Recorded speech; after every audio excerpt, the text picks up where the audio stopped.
No, you're very welcome back to the exchange, and I have a very special guest on with me. This is Patrick Sheehan, by the way. I have a very special guest on with me. He will be appearing on the 10th of January in the Long Court House Hotel, playing against Ken Doherty, and this is Steve Davis. Good morning, Steve. Hi, Patrick. Just to let you know, it's really sunny here, just to make you feel like... Oh, excellent, because it's lashing out of the heavens here. No, it's sun and everything. It's nearly summer again. Oh, that's good. I'm glad somebody's enjoying it. But it's very good. It's very good to hear to talk to you. You've been very famous over here for a long time, and a lot of people will be looking forward to hearing you. So, you'll be taking on, of course, one of our hometown favourites, Ken Doherty, on the 10th of January. You know, you do a good few of these exhibitions, and you know, you've had a lot of nicknames over the years, the Nugget and the Ginger Magician, but the interesting nickname has kind of turned on its head. You've actually turned out to be a very interesting person, as opposed to what some people used to say in the years gone by. Well, funnily enough, it's funny how you're perceived by the public, people that don't not even met you. They can only make a judgment on you as a person from what they see. But of course, that judging a book by its cover thing is quite a strange thing, because the same would apply to Stephen Hendry. If you didn't really know Stephen Hendry, you wouldn't have a clue of what his personality was like. So, but it's quite strange being in the public eye for that reason, and you can get a misjudged opinion of somebody. But on the other hand, there's no smoke without fire, because I have got a massive bus ticket collection, and I do go to bed at 10 o'clock with a glass of hot milk, and my record collection is legendary. But it's what I've always found about the Irish people, and I got it when I used to come over to play at Goffs, when we used to play the Benson Hedges Irish Masters for many years. I always felt like I got a better reception from the Irish fans, the Irish snooker fans, than I did in the UK, and it was as if they weren't as judgmental. They just took people as they got them, as if they, and if somebody was nice to them, they were nice to you. So I used to really look forward to going over for that. And now we do quite a number of exhibitions in Ireland. The same applies, the people that you come into contact with, they just wait till they meet you, and then they either think you're a good guy or not. Yeah, in fairness, you've actually, the more that I've had a chance to see your personality, the more I've got to be a bigger fan of yours, because you come across really well, in fairness.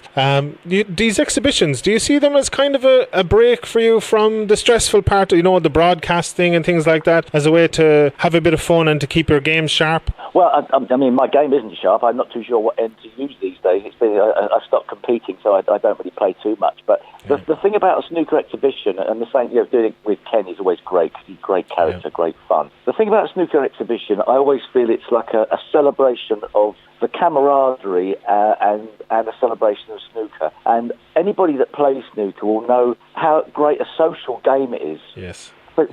Forgetting it at a sporting level, a competitive level, just how much fun you can have with your friends, family, whatever, in a snooker club or in a social club around a snooker table. So when we do an exhibition, it's not so much about it being a release for me or anything like that. I just feel that it's a really lovely thing to do, because we all love the game, and the people who come along love the game, and we have a good laugh on the night. And it's about the sort of social interaction and using snooker not just as a sport, because it can be, but using it for a bit of fun and entertainment. So that's the plan for when we go to Newcastle West. Yeah, and as I say, they sometimes surprisingly get to see a lot of actually high-level snooker, because it's so relaxed that you can actually sometimes make shots that you might be able to make in like a world championship situation, that they see some actually good snooker as well as having fun, Yeah, there's every chance. I mean, I remember playing Ken in an exhibition in Dublin, and I mean, we played 9 frames of snooker. Ken was on fire. I think Ken made 6 centuries in a 147, and I made one. I made one, but I was pleased to get one, to be quite honest. But you can see some good snooker, but I think the night is more about the entertainment, because sometimes people come along with their friends, or people. Perhaps there's a guy who comes along with his wife. Maybe the guy sort of loves snooker. His wife sort of may not like it as much. It's just one example, not just generally that way. But so in a way, the idea is for us to try and make sure everybody has a good night, whether they're absolutely a snooker fan or not so bothered.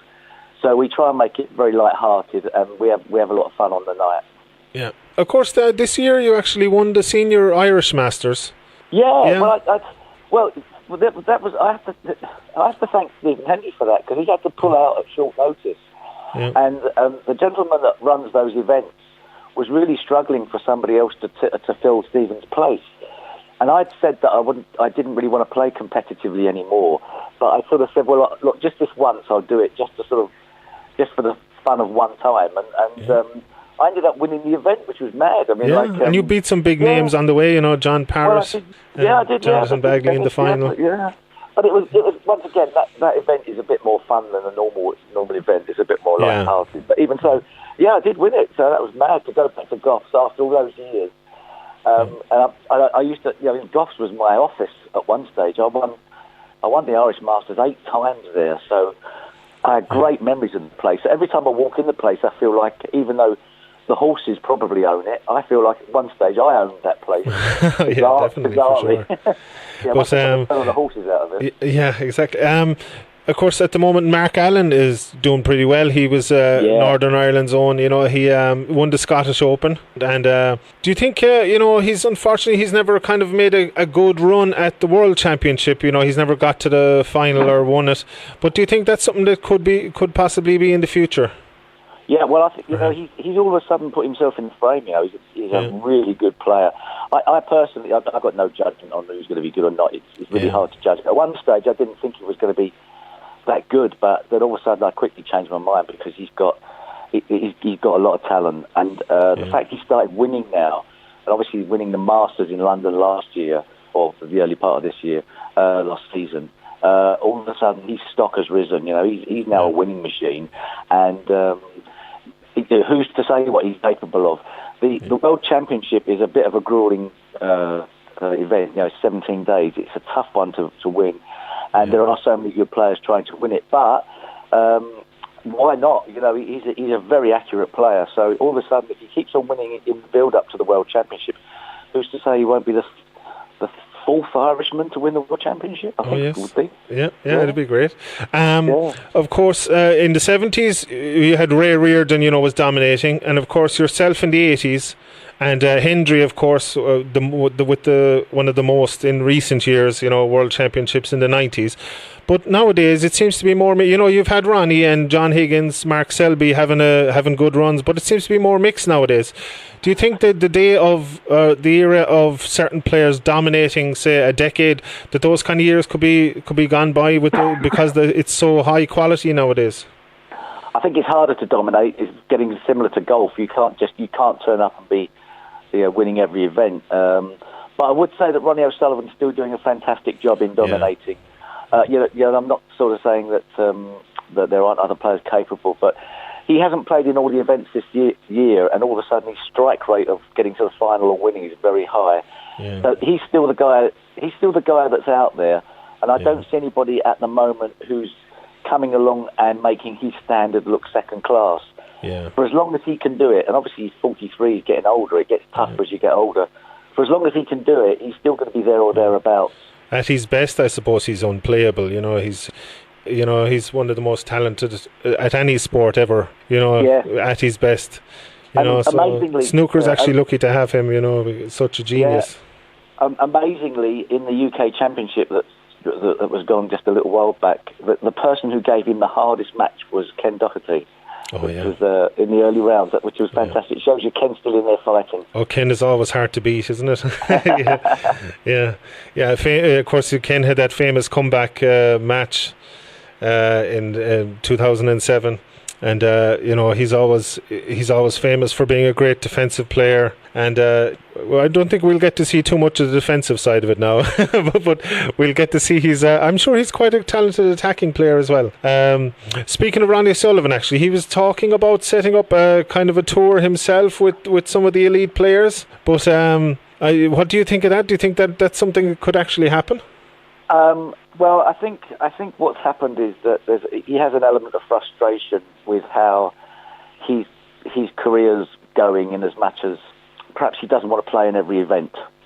And because he doesn't want to play in every event, because that's what he needs to do to try and enjoy himself. Qualifiers and things like that. He doesn't want to play in all the events to try and get the ranking points. So he'd like it to be only a certain amount of events. And I think perhaps the fact that that's probably not going to happen meant that somewhere down the line, when he did a press conference, somewhere down the line, he came out with this sort of random idea of a breakaway tour that in all honesty is never going to happen, because nobody else is going to, it'll be a breakaway tour of one. There won't be anybody else on it, because they're all, everybody's making a load more money than they used to. And Mark Allen, I think, is up to £700,000 in prize. It was always tough for the lower down players to make their way up. That's the way it has to be for the elite to get to the top. So I know they're struggling as well, but once they get there, the prizes are still there. The quality is still there. The cream still rises to the top, and that's the main thing, isn't it? Yeah, and from everybody would look at a situation from their own perspective. You'd like a situation, whether it was as a radio DJ or as a presenter, or within a company. You'd like the situation to be to your benefit rather than to somebody else's overall average benefit. And to be quite honest, most people, when it comes to a vote for reasons that are specific to themselves, and not so many people vote for the bigger picture. That's human nature, really. Yep.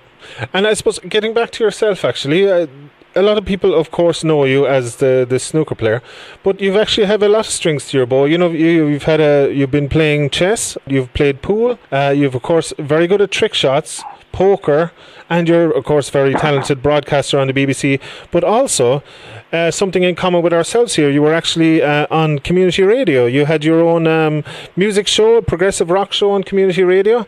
And do you still have a great love for that kind of music? Yeah, I sort of, the things you mentioned are the sort of the things that sort of over the years you get known for sort of, having an interest in something. But I don't particularly have that much of an interest in many of the things you've talked about from the past. But I do, the thing I currently do more than anything else, apart from doing a couple of radio shows, is DJing, which is quite amazing fun. So in the last 3 years since I retired, by complete accident, not actually a plan, we started DJing, me and my friend who do the same radio show. We started DJing live, and it got some publicity over in the UK. And the next thing, we were DJing at Glastonbury. So yes, yeah. we DJed, we've DJed at some of the big festivals in the UK. It's been absolutely hilarious. And that in itself is, the fact that somebody who had the image of being the most boring snooker player in the world is then all of a sudden a DJ at Glastonbury is quite bizarre. But it's because of my love for the sort of that type of music. So and so being involved in the radio show is quite fun. And actually, Ronnie O'Sullivan also DJs on the same community radio station. So so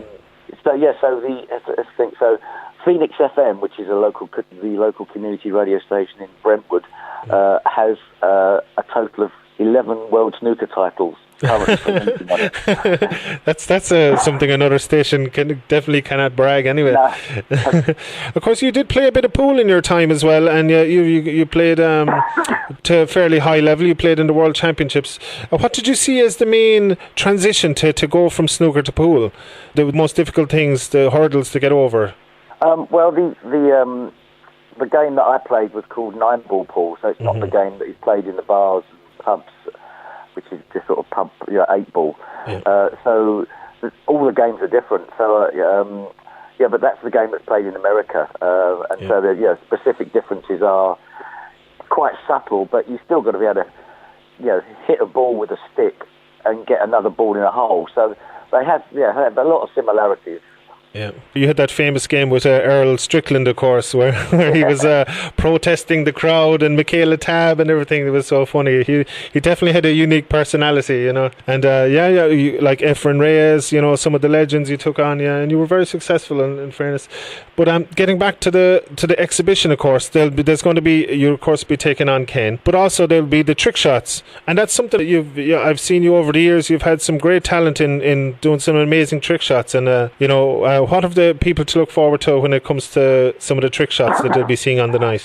Well, trick shots on a snooker table historically were going back to the time when perhaps snooker wasn't that popular back a long time ago. At the end of the evening, because it was all done when the snooker exhibition was done back in the 1940s or 30s, whatever you whenever you think about it. So it would all be done in silence, and the professionals would have it all, like, and they need to concentrate and everything like that. And so they play their games, and then at the end of the evening, then they do some trick shots and tell a few jokes to try and entertain, so that everybody went away with a smile on their face, because they'd sat through 3 hours of boredom because nobody was allowed to smile or enjoy themselves. So that is historically how trick shots were invented. It was a way of finishing off the night. So it is a vehicle for having a bit of fun. The shots themselves are, can be skillful, but to some degree are irrelevant as opposed to having a bit of fun, telling a few jokes and having a laugh, and to send everybody away with a smile on their face. So that's probably what we're going to do. But there's also the chance on the night in January.